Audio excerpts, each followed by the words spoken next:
माननीय शिवम मिश्रा जी लैम्बो वाले को मिल गई है बेल। इस खबर के बाद पेश है बेल का खेल। वो क्या है ना कि शिवम मिश्रा जी के पापा बहुत बड़े बिजनेसमैन हैं, उनके यहाँ रेड भी पड़ चुकी है और इनके दूर के रिश्तेदार जो हैं बस यही कहते हैं, बहुत पैसे अपने पास। नहीं, ऐसा कुछ नहीं है। वैसे पैसे से कुछ नहीं होता। पुलिस ने गिरफ्तारी सही से नहीं की थी वहां पर, और ऊपर से रिमांड अलग मांग रहे थे। सुनिए बेल के बाद वकील साहब क्या बोले। ये कार्रवाई जो पुलिस की थी साहब, माननीय न्यायालय इसको भांप गई थी। माननीय न्यायालय ने कई प्रश्न पूछे, आईओ नहीं बता सका, सरकारी वकील भी अपना कोई पक्ष प्रस्तुत नहीं कर सका। तो माननीय न्यायालय ने अपने पूरे विवेक का इस्तेमाल करते हुए माननीय सर्वोच्च न्यायालय की गाइडलाइन और बीएनएसएस के प्रावधानों को दृष्टिगत रखते हुए ये आदेश पारित किया है, रिमांड रिफ्यूज किया है। इससे उत्तर प्रदेश में कानून का राज स्थापित होगा। बताइए भला ऐसा कहीं होता है? कोर्ट में पुलिस ने गिरफ्तारी का कारण ही गलत बता दिया, सरकारी वकील भी कोई बात नहीं कह पाए, कोर्ट ने खुद पुलिस की गिरफ्तारी को अवैध बताया, तो ठीक है, मिल गई बेल। अच्छा, ये भी तो देखा आप, शुरू में जब एक्सीडेंट की खबर आई थी वहां पर, तब पुलिस ने शुरुआत में एफआईआर में अनजान ड्राइवर का नाम लिखा था, लेकिन बाद में शिवम मिश्रा के नाम से मामला दर्ज किया गया। लेकिन उसके बाद ये कौन आया जो कहने लगा कि गाड़ी तो भैया हम चला रहे थे? ये थे मोहन बाबू, बोले हम ही चला रहे थे गाड़ी, शिवम बाबा कुछ नहीं कर रहे थे उस टाइम। तो ये कौन जो दिख रहा है ड्राइविंग सीट से निकाला गया, ये शिवम मिश्रा नहीं है क्या? हो सकता है मोहन ही हो। उस टाइम इन्होंने शिवम मिश्रा का रूप धारण कर लिया। वैसे मोहन की सरेंडर एप्लीकेशन अदालत ने रिजेक्ट कर दी, क्योंकि पुलिस ने कोर्ट में बताया कि प्रेजेंट इन्वेस्टिगेशन में वे जो ये ड्राइवर है उसको एक्यूज नहीं मानते। अब तो खबर है कि शिवम मिश्रा को पुलिस ने गिरफ्तार किया था और कोर्ट में पेश भी किया गया था, लेकिन कोर्ट ने 20,000 के बॉन्ड पर उनको जमानत दे दी। वैसे जमानत के दौरान कोर्ट ने कुछ शर्तें रखी, जिनमें आरोपी शिवम को जांच में पूरा सहयोग करना पड़ेगा, गवाहों पर किसी तरीके का प्रभाव नहीं डालना भी शामिल है। नहीं डालेंगे, अच्छे लोग हैं। अब खबर ये भी है कि भाई शिवम बाबा की तबीयत खराब रहती है। अब हम आशा करेंगे कि उनकी तबीयत जल्द ही ठीक हो जाए, जिससे वो खराब तबीयत के साथ सड़कों पर लैम्बोर्गिनी ना चलाएं और गरीब लोगों को कुचलते हुए ना जाएं। ये बेल का खेल बहुत शानदार है। किसी को बेल, किसी को परोल मिलती रहती है इस देश में। किसी को नहीं, बस कुछ ही चुनिंदा लोगों को मिल पाती है। ये शब्दों का चयन आप ठीक से करें। सॉरी। जैसे अपने आसाराम बापूजी को रिहा करो। राजस्थान हाई कोर्ट ने सेल्फ स्टाइल्ड गॉडमैन आसाराम को 6 महीने की बेल ग्रांट की है।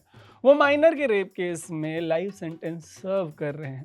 कोर्ट ने उनको मेडिकल ग्राउंड्स पे राहत दी है। इससे पहले 84 साल के आसाराम को 3 बार एंट्रीम बेल मिल चुकी है। तो बाहर जुडिशियल सिस्टम। बहुत बढ़िया बढ़िया। आसाराम के काउंसिल देवदत्त कामत ने कोर्ट में आर्ग्यू किया कि वो बहुत लंबे समय से जो है बीमार चल रहे हैं और जेल में जो है उनको प्रॉपर ट्रीटमेंट जो है मिल नहीं पा रहा है, इसलिए उन्हें कस्टडी के बिना बेल दे दी जाए, और ताकि उनका जो मेडिकल ट्रीटमेंट है वो ठीक तरीके से उनके घर पे हो सके। लगभग 12 साल जेल में बिताने के बाद उसे पहली बार जनवरी 7, 2025 को मेडिकल ग्राउंड्स पे एंट्रीम बेल मिली थी, जिसे बाद में जुलाई और अगस्त में एक्सटेंड कर दिया गया। फिलहाल अभी भी वो बाहर है। इसके बाद नाम आता है डेरा सच्चा सौदा चीफ गुरमीत राम रहीम सिंह जी का, जो कि फिर से अब 40 दिन के लिए बाहर है परोल के ऊपर। मीडिया रिपोर्ट्स के मुताबिक यहाँ पर हरियाणा के रोहतक स्थित सुनरिया जेल में बंद और 2 महिलाएं डिसेबल्स के रेप केस में 20 साल का जो है वो जेल भुगत रहे हैं। इससे पहले भी उसे अगस्त के महीने में 2025 में 40 दिन की पैरोल मिली थी। गुरमीत राम रहीम को 2017 में 2 डिसाइपल्स के रेप के मामले में 20 साल की सजा सुनाई गई थी, तब भी बेल पे बेल। 2019 में डेरा चीफ और 3 अन्य लोगों को 16 साल पुराने जर्नलिस्ट मर्डर केस में भी कन्विक्ट किया जा चुका है। 2025 के अगस्त के अलावा अप्रैल में उसको 21 दिन के लिए और जनवरी में 30 दिन के लिए पिछले ही साल बाहर आने की आज़ादी दी गई। फरवरी में जो दिल्ली का असेंबली पोल्स था उसके ठीक पहले भी इसी तरीके का काम किया गया। इसके अलावा तरुण, अगर आप देखिए तो 2024 में भी उन्हें 20 दिन की जो है जेल से आज़ादी मिली थी, अक्टूबर 5 हरियाणा असेंबली पोल से कुछ दिन पहले। 2024 की बात है। हाँ। अगस्त 2024 में भी सिंह को 21 दिन की मतलब जेल से आज़ादी मिली। इससे पहले फरवरी 7 को 2022 में उनको 3 हफ्ते की जेल से आज़ादी दी गई। पंजाब का जो असेंबली का इलेक्शन था उस दौरान भी 2 हफ्ते जेल से आज़ाद। 2017 में कन्विक्शन के बाद से अब तक ये भाई साहब 14 बार जेल से बाहर आ चुके हैं। सिख ऑर्गेनाइजेशन जैसे शिरोमणि गुरुद्वारा प्रबंधक कमेटी ने पहले भी सिंह को बार बार राहत दिए जाने की आलोचना की है, होनी भी चाहिए यार। बिल्कुल। और पिछली 13 बार जो है जब वो जेल से बाहर आया तो ज़्यादातर वक्त वो उत्तर प्रदेश के बागपत डिस्ट्रिक्ट में डेरा आश्रम है उनका, वहीं पर रहे वो। डेरा सच्चा सौदा जिसका हेडक्वार्टर सिरसा में है, हरियाणा के सिरसा में, इनके फॉलोअर्स हरियाणा, पंजाब, राजस्थान ऐसे तमाम बड़े राज्यों में बड़ी संख्या में है।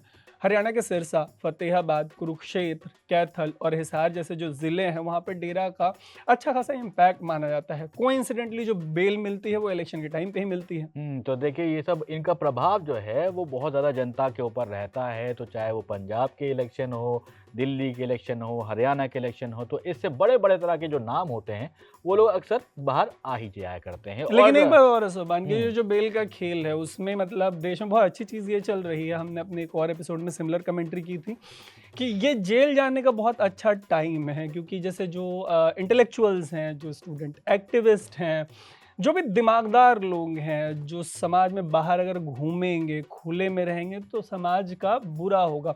और इस तरीके के लोग हैं जो किसी पे लंबोर्गिनी चढ़ा दे, है ना, जो रेप अक्यूज्ड हैं, वो जेल से बाहर हैं। तो अगर आपको इंटेलेक्चुअली एनरिच होना है तो जेल जाने का सबसे अच्छा टाइम है। ये जो बेल का खेल है उस पर आपकी जो भी राय है कमेंट बॉक्स में ज़रूर बताइएगा। अभी के लिए लेते हैं अलविदा। मेरा नाम है तरुण, मेरा नाम है सोबान और आप देख रहे थे द न्यूज़ लॉन्डे।